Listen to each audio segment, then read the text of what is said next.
scientific evidence and my personal belief indicates that we do not need to do minimal invasive access cavity, and that minimal invasive root canal preparation does not allow us to reach a disinfection in a predictable way.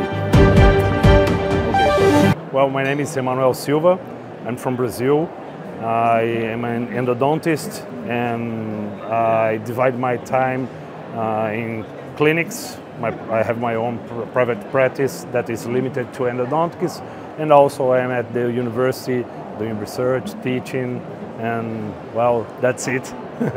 So tomorrow we are going to have a lecture, in fact 2 lectures. The first one is about minimally invasive endodontics. It's a hot topic in endodontics, and we will discuss a lot about access cavity preparation, root canal preparation, and how this minimally invasive can be done without compromising the outcomes of root canal treatment.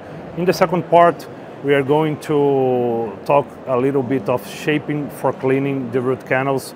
That is something that we are in fact doing, but without this terminology. And we will discuss too much about irrigation protocols and how these irrigation protocols are extremely important nowadays, because we are doing root canal shaping in a really short time. The message from this first lecture is that we need to understand the scientific evidence behind the minimally invasive endodontics. We need to understand what are the limits of doing really small, really tiny access cavity preparation, and how this can compromise the endodontic treatment, and also understand somehow that we need to enlarge the root canals to a certain size to have a predictable outcome. I'll go straight to the point.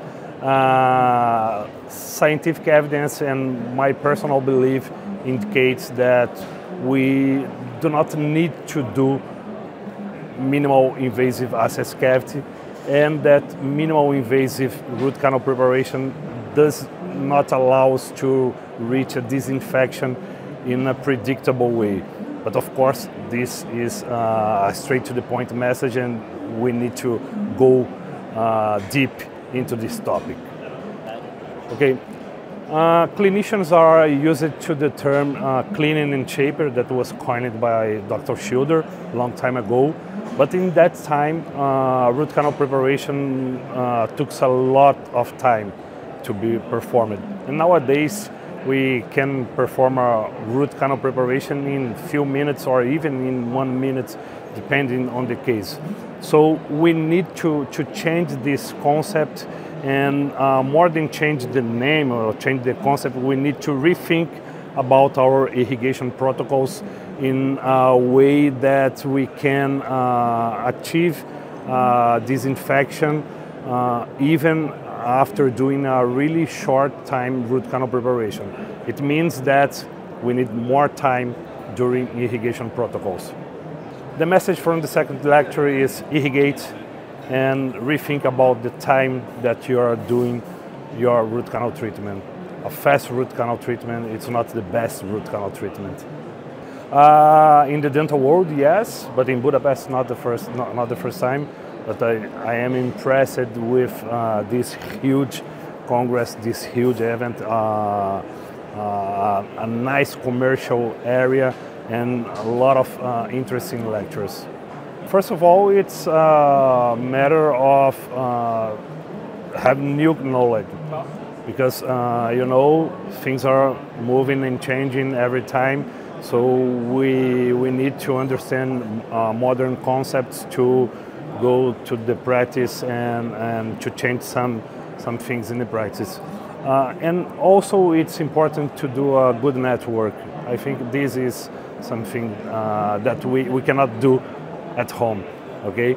So only in personal meetings we can have this network, and we can change experience, and we can move towards to a better practice.